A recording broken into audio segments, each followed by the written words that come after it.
lahat ng mga anghel at mga banal, at sa inyo mga kapatid, na ang uray ka namin sa Panginoon ating Diyos. Kaawaan tayo ng makapangyarihang Diyos, patawarin tayo sa ating mga kasalanan, at pagtubayan tayo sa buhay na walang hanggan. Amen.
Ama naming mga pangyarihan, ang iyong dakilang pagmamakawain ay naninibabaw sa aming ginagawang kabutihan at inidadaing ng mga kahilingan.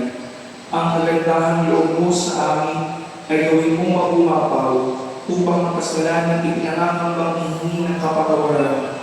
Nang budhi namin takot na ikaw ay lapitan, ay iyong patawarin ng lubusan. At ang ipinagpaalangan namin hihingin sa pagdarasal ay iyong pagbigyan aming makamtan. Sa pangamagitan ni Jesucristo, kasama ng Espiritu Santo, magpa sa walang hanggan. Amen. Ang pagpapahayag ng salita ng Diyos. Dumarating si Propeta Habakkuk sa Diyos dahil sa kalunos-lunos na sinabi ng kanyang bayan. Tumugon ang Panginoon at tiniyak kay Habakkuk na di magluluwag at darating din ang kanyang pagliligtas. Pagbasa mula sa aklat ni Propeta Habakkuk. Panginoon, hanggang kailan ako darating sa iyo at di mo dirigin? Hanggang kailan ko babayaan mangyayari ang alasan? Bakit ang pinakikita mo sa akin atin ay pawang kasamaan at kahirapan. Sa magkabi-kabilay, nagaganap ang pagwasa at ang karahasan. Laganap ang hidwaan at pagtatalo. At ito ang tugon ng Panginoon. Isulat mo ang pamitain, isulat mo malinaw sa mga takyas ng bato, upang madaling mabasa at ibalita sa lahat. Sapagkat hindi pa dumarating ang takdang panahon upang maganap ang pamitain. Mabilis na dumarating ang wakas, hindi ito maliliban. Ngunit tiyak na magaganap kung ito may nagtatagal. Masdan mo ang hambog ay magbibigo sa kanyang kapalamuhan. Ngunit ang matuwid ay mabubuhay sa kanyang katapatan. Ang salita ng Diyos. Salamat sa Diyos.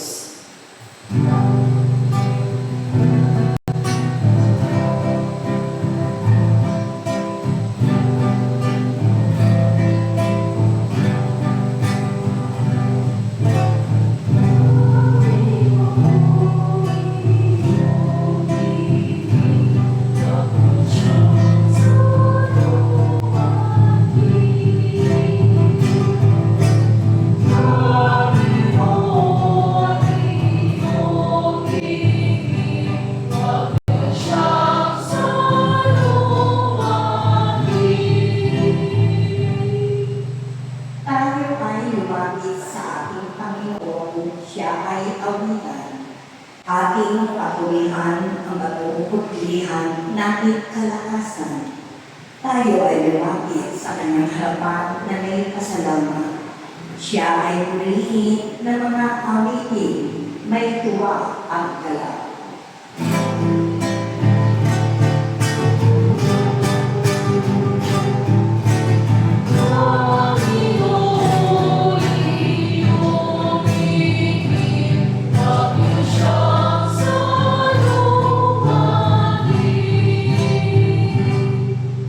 Tayo ay lumapit sa kanya'y sumasamba at magbigay galang. Lumuhod sa harap itong Panginoon sa ating lumalang. Siya ang ating Diyos. Tayo ay kalinganang mga hirang. Mga lupa tayong tinakalagaan.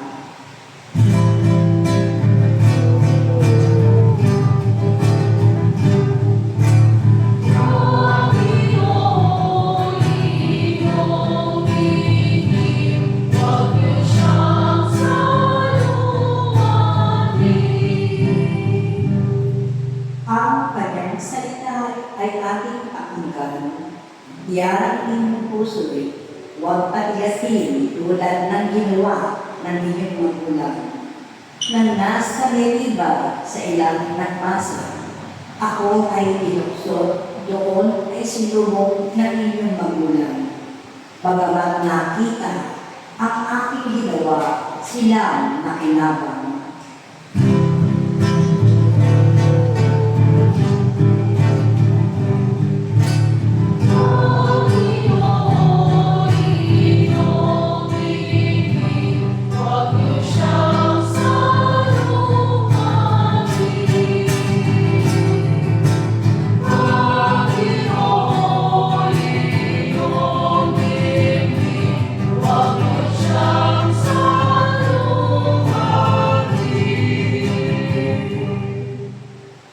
Sumulat si Pablo kay Timoteo para malakasin ang loob nito at ipaalala sa kanya ang tinanggap nitong espiritu ng kapangyarihan, pag-ibig at pagpipigil sa sarili. Pagbasa mula sa ikalawang sulat ni Apostol San Pablo kay Timoteo. Pinakamamahal ko, ipinaalaala ko sa iyo na maging masigasig ka sa pagtupad ng tungkuling tinanggap mo sa Diyos nang ipapong ko ang aking mga kamay sa ulo mo. sapagkat hindi espiritu ng katuwaran ang ibinigay sa atin ng Diyos, kundi espiritu ng kapangyarihan, pag-ibig at pagpipigil sa sarili. Kaya huwag mo ikahihiya ang pagpapatotoo tungkol sa Panginoon o ang aking pagkabilanggo dahil sa Kanya. Sa halip, makihati ka sa kahirapan dahil sa mabuting balita. Gawin mong batayan ang mga aral na itinuro ko sa iyo, yaman ang mga ipinipawang katotohanan. Manatili ka sa pananampalataya at sa pag-ibig na tinanggap namin sa pakikipag-isa kay Kristo Jesus.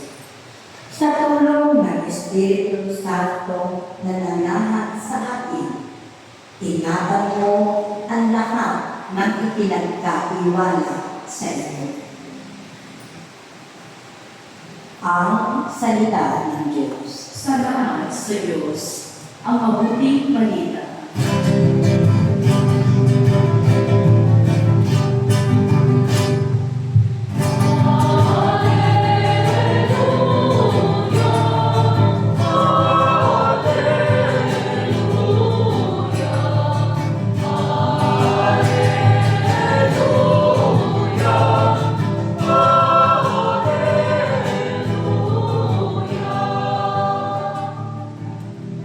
Balita sa inyo ngayon, salita ng Panginoong iiral habang panahon.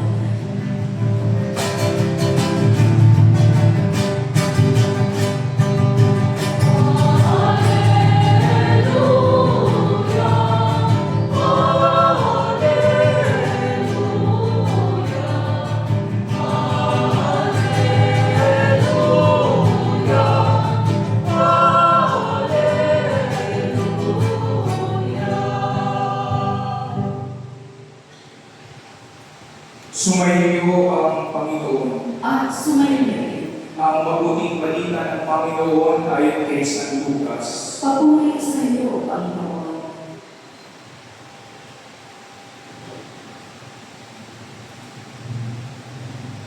Noong panahong iyon, sinabi ng mga apostol sa Panginoon, dagdagan po ninyo ang aming pananalig sa Diyos.